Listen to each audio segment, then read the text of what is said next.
अस्सलाम वालेकुम जी, मैं हूं ज़की अब्बास। नाज़रीन, रात के कप्तान के काफिले को हादसा पेश आया जिसमें कप्तान बाल बाल बच गए हैं। यह हादसा कहां पर पेश आया, कैसे पेश आया और खान साहब कैसे हैं, और यह खबर मीडिया पर क्यों नहीं चलाई जा रही, मीडिया क्यों इसे छुपा रहा है? क्या यह महज हादसा है या फिर कोई साजिश है? क्योंकि खान साहब की जानिब से एक दिन पहले वार्न किया गया था उन 4 लोगों के नाम के हवाले से। उन्होंने कहा था कि मेरी जान को खतरा है, मुझे रास्ते से हटाने की कोशिश की जा रही है, अगर मुझे कुछ होता है तो अवाम आपसे बदला लेंगे। उसके फौरन बाद उसके एक दिन बाद ये जो है वो हादसा पेश आ जाता है।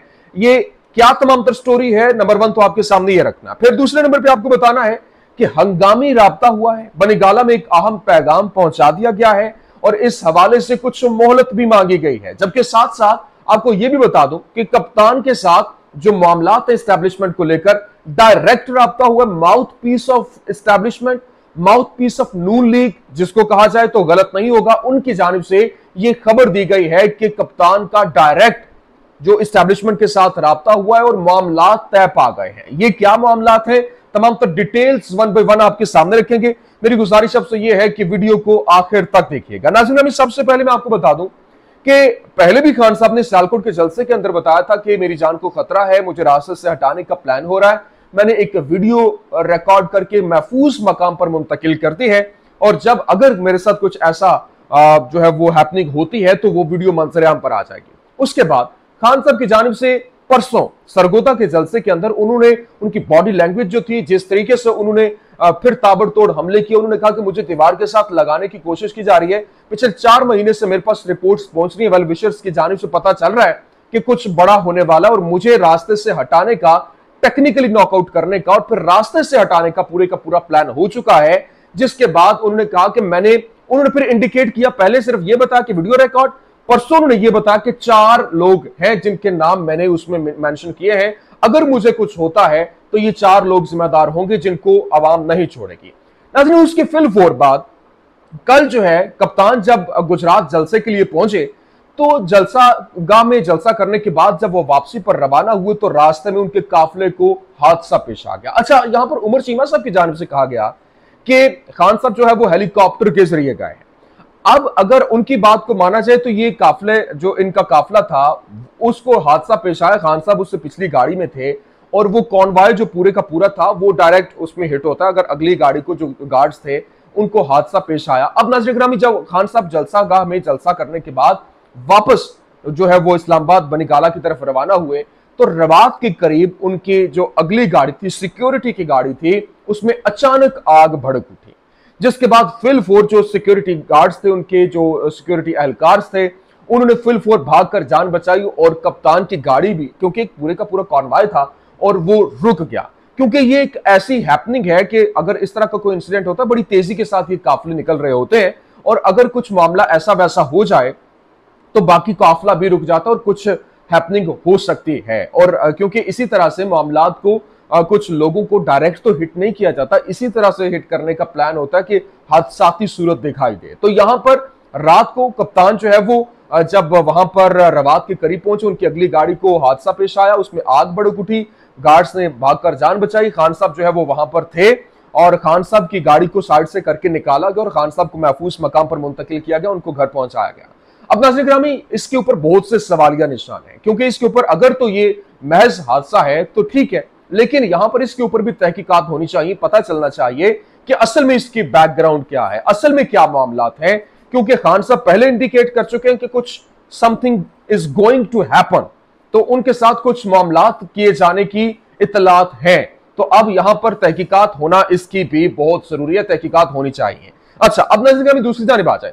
मैं आपको बताऊं कि मैंने कहा कि हंगामी राब्ता हुआ है एस्टैब्लिशमेंट की जानिब से, कप्तान के साथ बनीगाला में अहम पैगाम पहुंचाया गया है और ये मैं नहीं कह रहा बल्कि नजम सेठी साहब, जिनकी चिड़िया के थ्रू उनके पास बड़ी खबरें आती हैं, उनकी जानिब से यह बताया गया है। और उन्होंने कहा है कि उन्होंने नया दौर को इंटरव्यू दिया और नया दौर को इंटरव्यू देते उन्होंने कहा कि ये जो खान साहब के साथ एस्टैब्लिशमेंट का डायरेक्ट राब्ता हुआ है और इस डायरेक्ट राब्ता के अंदर उनकी जानिब से यह वाजे किया गया है। और उन्होंने, क्योंकि खान साहब की एक डिमांड है कि वो फिल फोर इलेक्शन चाहते हैं, एस्टैब्लिशमेंट मान गई, उन्होंने कहा जी ठीक है इलेक्शन करवा लेंगे, आपका जो मुद्दा है वो मान लिया है, लेकिन यह है कि हमें थोड़ी सी मोहलत दे दें।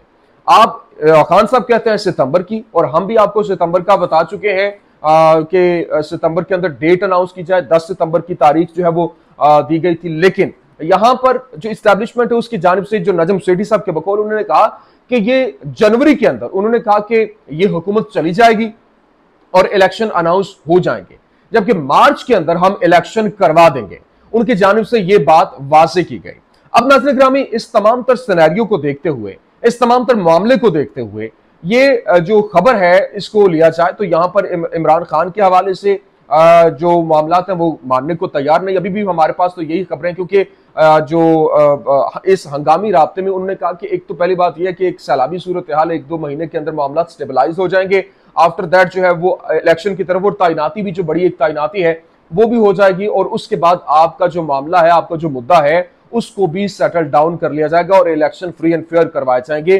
खान साहब की जानिब से बाकायदा तौर पर ये जो है वो एक मुद्दा उठाया गया, जिसके जवाब में उनको ये जवाब मिला है।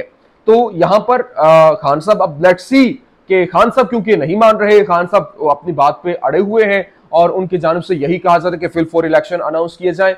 तो अब आगे मामला किस डगर पे जाते हैं ये आने वाले दिनों में मजीद क्लियर हो जाएगा, क्योंकि अब इलेक्शन के हवाले से ये चीज तो वाज़ेह हो चुकी है। उन्होंने कहा कि जो तैनाती है वो भी हो जाएगी और आपका मामला भी सेटल डाउन कर लिया जाएगा।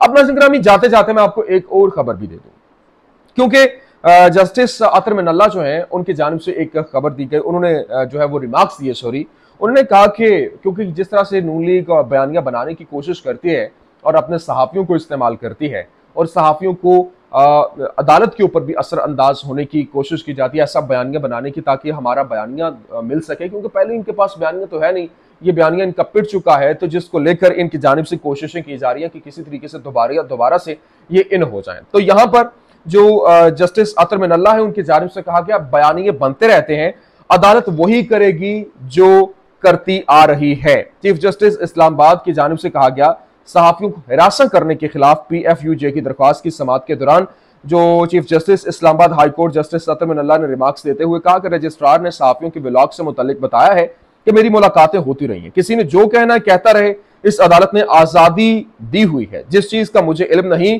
अगर यहां पर जो सहाफियों के साथ जो मामला हो रहे हैं और जो इस तरह से अदालतों के ऊपर जो है वो अपना असर रसूख छोड़ने की कोशिश कर रहे हैं और अपने अदालती फैसलों के ऊपर असरअंदाज होने की कोशिश कर रहे हैं, अदालत इनके असर में नहीं आएगी। उनकी जानिब से दो टोक कहा गया और ये बाकायदा तौर पर बयान है, जिस तरह से ये एक अपने बयानिए को हिट करने के और बयानियां बनाने के लिए अपने सहाफियों को इस्तेमाल करने की कोशिश कर रहे हैं। तो यहां पर भी बड़ा वाज़ेह और दो टोक पैगाम उन तक भी पहुंच चुका है। तो नाज़रीन, ये कुछ अहम अपडेट्स थी, मैंने कहा मैं आपके सामने रख दूं। उम्मीद करते हैं वीडियो आपको पसंद आई होगी। पसंद आने की सूरत में लाइक कीजिए, शेयर कीजिए और हमारे चैनल को सब्सक्राइब करना मत भूलिएगा। पाकिस्तान जिंदाबाद।